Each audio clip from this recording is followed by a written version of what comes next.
মহাকুম্ভতে স্নান করতে এসে জীবনে প্রথমবার আমি নাগা সাধুদের দর্শন পেলাম। সত্যি এটা একটা আলাদাই জগৎ, আর নদীতে ডুব দিয়ে মনে অনেক শান্তি পেলাম। হর হর মহাদেব, হর হর গঙ্গে। তো আমরা এখন বেরিয়ে পড়েছি স্নানের উদ্দেশ্যে। চারিদিকে প্রচুর লোকের ভিড় দেখতে পাচ্ছ, অনেকেই ঘাটের দিকে যাচ্ছে, অনেকেই বা ঘাট থেকে ফিরছে। আর এদিকে দেখতে পাচ্ছ উটের সাবারি, তোমরা চাইলে উটে করেও যেতে পারো।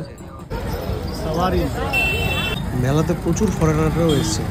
আমি মেলা থেকে একটা ডামরু কিনে সেটা বাজাতে যাচ্ছিলাম। এই পরপর দেখতে পাচ্ছ দুটো ব্রিজ ক্রস করলে কিন্তু মেলার আরও জমজমাট ব্যাপারটা আসবে। মেলা ঘুরতে ঘুরতে আমরা নাগা সাধুদের সেক্টরের দিকে চলে গেছিলাম। এখানে দেখতে পাচ্ছ আবাহন নগর, এই টোটালটাই কিন্তু রয়েছে নাগা সাধুদের আখাড়া। পুরো মেলাটা কয়েকটা সেক্টরে ভাগ ছিল, আর এই নাগা সাধুদের এরিয়াটা ছিল 20 নম্বর সেক্টরের দিকে।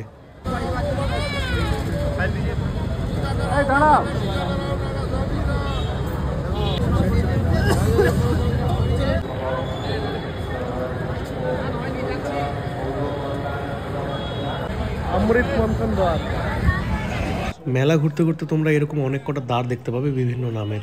প্রচুর লোকের কিন্তু ভিড়। সামনে এখনো আসেনি, এই সামনের দিকটাতে, এই জায়গাটা একটু ফাঁকা। তো আমরা 20 নম্বর সেক্টর থেকে সোজা যাচ্ছি সঙ্গমের দিকে। তো সম্ভবত এখান থেকে ঘুরে ওই পার যেতে হবে, ওই পার থেকে আবার ঘুরে তারপর সঙ্গম। আর এখানে দেখতে পাচ্ছ অলরেডি ভান্ডারা লেগে গেছে। তো যারা মেলায় আসবে খাওয়া নিয়ে কোনো চিন্তা নেই। তারপর আমরা চলে এলাম ডামরুদ্বারের দিকে। মানে ঘাটের যত কাছে যাচ্ছি ভিড় তত বাড়ছে। মেন সঙ্গমে যাওয়ার রাস্তা কিন্তু বন্ধ ছিল, সবাই কিন্তু ফিরছিল, কিন্তু যাওয়ার রাস্তাটা ব্লক ছিল। আসার রাস্তা আছে, যাওয়ার কোনো রাস্তা নেই। তো 21 নম্বরে বললো যে ওখান থেকে মোটামুটি সঙ্গমে যাওয়া যেতে পারে। তো কাছাকাছি যেই ঘাটটা পেলাম সেখানেই ভাবলাম আমরা স্নান করে নিই। আর এই টিমের বাকিরা সবাই রেডি হয়ে গেছে স্নানে যাওয়ার জন্য। আর তোমরা দেখতেই পাচ্ছ এখানে কতটা ভিড়। হর হর গঙ্গে।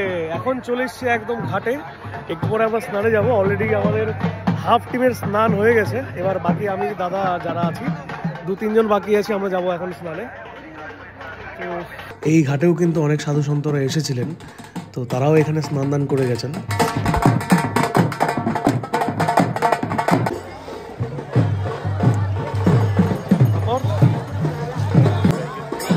চলো, যা আছে মোটামুটি এইটুকুর মধ্যে স্নান কমপ্লিট করতে হবে।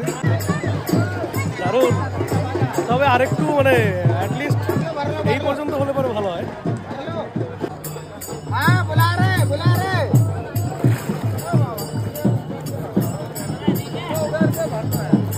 এই টুকটা আমি সব আমার ফুল পরিবারের জন্য ছিল, আর এটা হচ্ছে আমার পরিবারের সদস্যরা যারা আসতে পারেনি তাদের জন্য।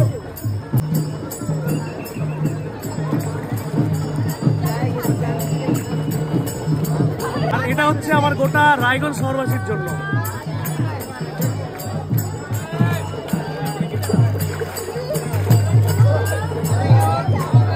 কুম্ভ স্নান কমপ্লিট, এখন একদম ফ্রেশ লাগছে। জল এটা নিয়ে ফিরবো বাড়িতে। স্নান দান কমপ্লিট করে মেলা যতটুকু পারলাম ঘুরে দেখলাম, কারণ এত বড় মেলা আমি তার 2%ও মনে হয় ঘুরে দেখতে পাইনি।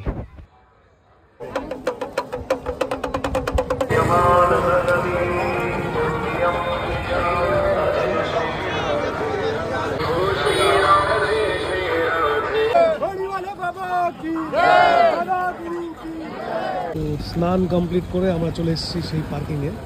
এখান থেকে আমরা এখন যাব বেনারস।